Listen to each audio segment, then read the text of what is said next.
안녕하세요. 전 37살 직장인입니다. 현재 5살 된 딸과 전업주부인 아내, 이렇게 셋이 살고 있습니다. 문제의 그늘은 출장이 있어서 아내와 5살 딸 지아에게 아침에 출근하며 인사를 하고 집을 나왔습니다. 지금 결혼 6년 차인 저와 아내는 대학 시절 동창인데요. 동창회에서 처음 만나 제가 아내에게 고백한 후 연애를 시작했습니다. 맞벌이를 하지 않는 아내가 집에서 내조를 잘해주기에 저는 바깥에서 더욱 열심히 일을 하며 지낼 수 있었지만 아무래도 경제적인 부담이 없는 것은 아니었습니다. 그래도 결혼 6년 차 직장에서 10년 차가 되면서 현재는 수입도 안정적이고 그 외에도 조금씩 투자하고 있는 주식으로도 보탬이 되고 있습니다. 21평 아파트에 세 가족이 살고 있습니다만 지아가 초등학교 갈 때까지는 더 열심히 모아서 30평 아파트로 가면 어떨까 꿈을 꾸면서 매일매일 오늘도 열심히 일터를 향하고 있습니다. 출장 첫날 일을 마치고 밤 11시가 되어 근처 호텔로 퇴근을 했습니다. 막 씻고 나왔을 때쯤 한 통의 전화가 걸려왔더라고요. 아파트 입주자 대표 회장님으로부터 온 전화였습니다. 제가 지금 아파트 동대표를 맡고 있어서 금요일 밤이고 하니 아파트 앞 치킨집에서 맥주나 한잔 하자고 전화한 게 아닌가 하고 전화를 받았습니다. 전화를 받자마자 다급한 목소리가 들려왔습니다. 지아 아빠, 지금 어디야? 회장님, 이 밤에는 웬일이세요? 지금 사이렌 소리 안 들려? 지금 사동에서 화재 경보 올려서 다들 대피하고 있잖아. 불났어요? 회장님, 일단 끊을게요. 급하게 전화를 끊고 바로 아내에게 전화를 걸었습니다. 애타게 기다렸지만 전화를 받지 않더라고요. 다시 전화를 걸었는데 전원이 꺼져 있다는 음성만 들리더군요. 순간 불안한 예감이 머릿속을 왔다 갔다 해서 저는 바로 옷을 챙겨 입고 나가면서 회장님께 전화를 걸었습니다. 지아 아빠, 지금 대체 어디야, 이 난리통에. 회장님, 지금 출장을 와 있어요.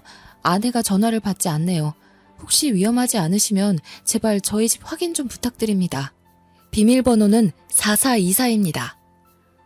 아휴, 알았어. 일단 내가 가능한지 올라가 볼게. 전화를 끊고 호텔 앞에 서 있던 택시에 급하게 올라탔습니다. 기사님, 지금 수원으로 최대한 빨리 가주세요. 집에 불이 났다고 연락이 왔어요. 다급한 저의 요청에 기사님은 제가 타고 안전벨트를 매자마자 달리기 시작하셨습니다. 차 안에서 함께 출장을 갔던 부장님에게도 전화해서 상황을 설명하는 순간에도 심장이 너무 뛰어서 입으로 튀어나오는 줄 알았습니다. 부장님은 알겠다고 하시면서 빨리 가보라고 하셨고 상황을 파악하신 택시기사님은 엑셀을 더욱 밟아 달려주셨습니다. 그렇게 평소 승용차로 50분 정도 걸리는 거리인 코엑스에서 수원역까지 정확히 17분 만에 날아왔습니다. 아파트 입구로 들어서자 상황을 파악할 수 있었습니다. 입구에서부터 소방차들이 서 있었고 전 택시기사님에게 5만 원짜리를 건네드리고 바로 문을 열고 저희 집 쪽으로 달려갔습니다. 아파트 현관 쪽으로 가자 대피해서 내려와 있던 사람들끼리 웅성거리며 위쪽을 보고 있었고 불은 진압된 듯 보였고 소방관들이 오가며 남아있을지 모를 것에 대비해 이곳저곳 점검하고 있었습니다. 불이 난 곳은 제가 살고 있는 8층 바로 아래 702호였습니다. 702호 아주머니와 수첩을 들고 있는 소방관이 이야기를 주고받는 것을 보았고 저는 회장님에게 전화를 걸었습니다. 전화를 받은 회장님이 근처에 있어서 바로 찾을 수 있었고 가족들의 안부를 확인하려는 순간 지아 아빠 왔니?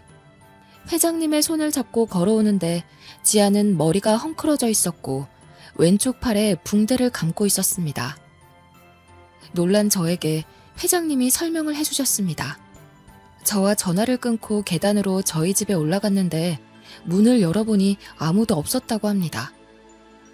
바깥으로 내려왔더니 소방차에 함께 온 구급차에 지아가 울면서 응급조치를 받고 있었다고 합니다.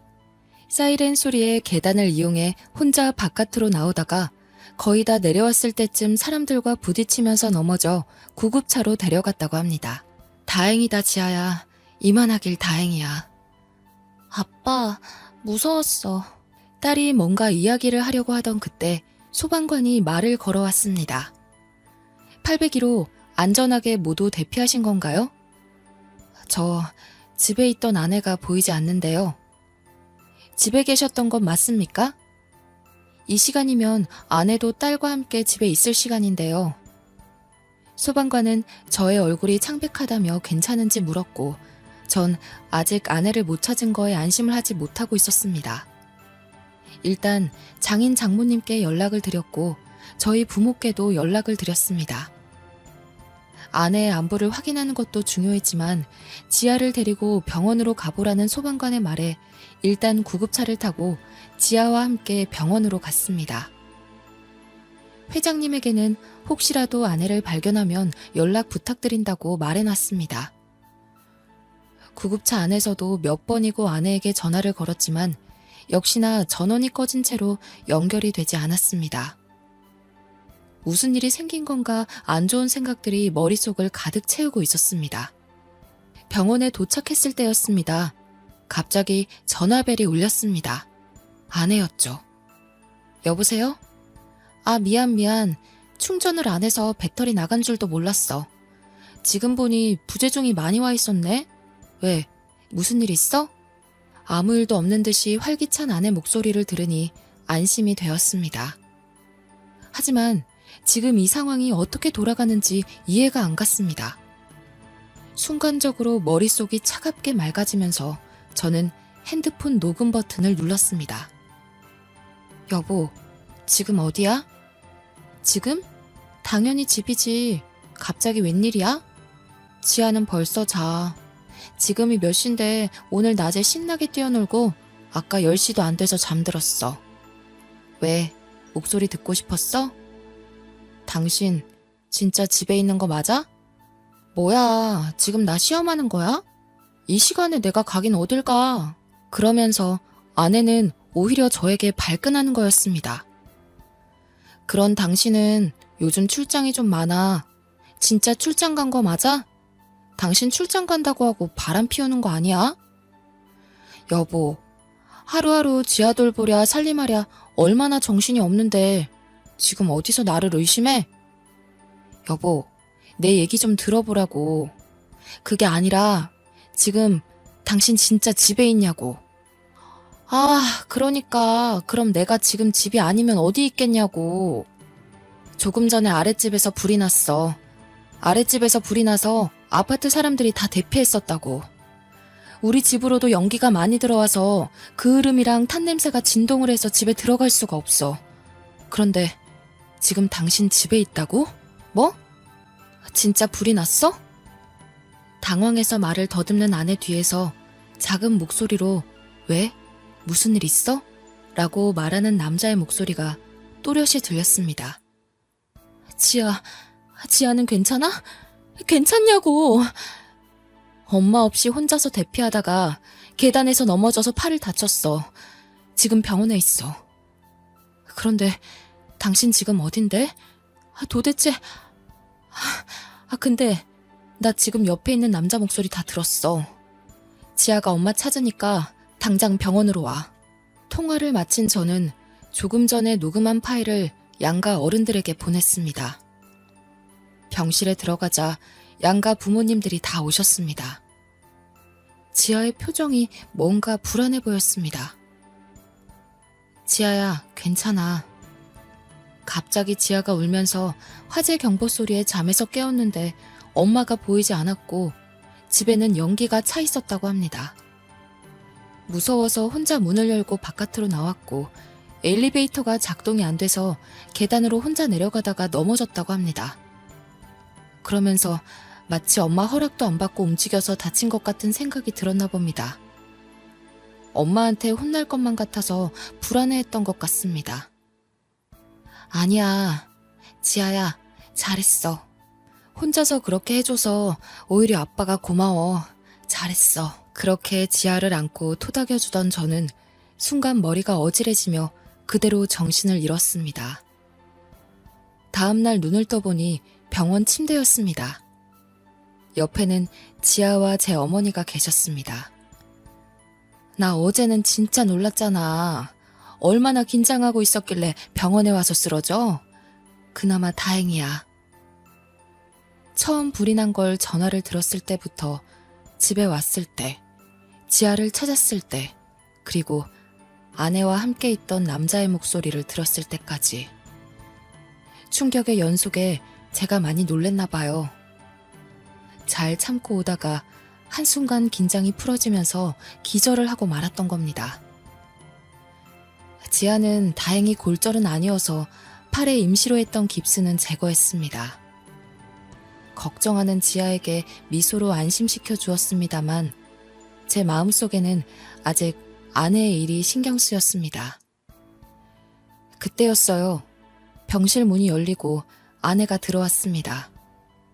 그리고 지아에게 먼저 인사를 건넸지만 지아는 할머니 품에서 떨어지지 않았고 엄마를 쳐다보지 않았습니다. 아내가 저에게 말했습니다. 어떻게 된 거야? 걱정했잖아. 생각보다 멀쩡해서 다행이야. 어서 일어나서 퇴원하자. 지아야, 엄마랑 아빠랑 할머니랑 맛있는 거 먹으러 가자. 당신 갑자기 어제는 뭐 하자는 거야? 그니까 당신이 출장 거짓말하고 바람 피웠잖아. 뭔 소리야? 난 출장이었다고. 회사에 확인해 보던가. 간밤에 아내는 그 남자와 이렇게 거짓말하자고 뻔뻔하게 입을 맞췄나 봅니다. 그러자 아내는 자기는 간밤에 쇼핑을 하러 갔었다고 하면서 말도 안 되는 이야기들을 지어내려고 했었지만 그럴 때마다 결론은 앞뒤가 맞지 않아 난처한 표정을 보였습니다. 특히 장인어른께서는 왜 어제 오지 않고 아침이 되어서야 왔냐면서 아내를 다그치셨고 그럼에도 불구하고 나중에는 요즘 남편 월급이 시원찮아 밤에 알바를 하러 나갔었다며 말을 바꾸더군요. 이 핑계 저 핑계 대는 아내에게 그만하라고 병원이 떠나가도록 큰 소리로 호통치셨습니다. 아버지의 호통에 정신이 번쩍 든 아내는 잘못했다면서 그제서야 용서를 빌더군요.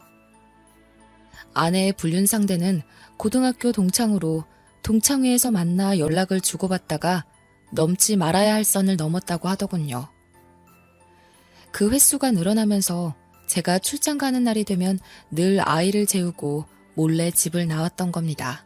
그렇게 아이는 내팽겨치고 그 남자와 새벽마다 만남을 이어온 거였죠. 교감 선생님으로 정년 퇴직하신 장인어른의 호통에 아내는 그 어떤 반론도 하지 않고 불륜을 저지른 것에 대한 책임을 지고 저와 이혼을 했습니다. 장인어른은 지아 교육을 위해 쓰라며 위자료로 큰 돈을 보내주셨고 그동안 전업주부였던 아내는 이제 다시 일자리를 알아보면서 지아의 양육비를 보내야 하게 되었습니다. 화재 이후 아파트의 보수를 다 마치고 지아가 그날의 일에 대해 트라우마가 남아있는 것 같아서 그 집을 처분하고 대출을 받고 부모님의 도움을 받아 더 넓은 50평대 아파트로 이사했습니다. 지금은 할머니 할아버지와 지내고 있어서 지아의 마음이 많이 안정적으로 돌아온 것 같습니다. 사람의 앞날은 누구도 알 수 없는 것 같습니다.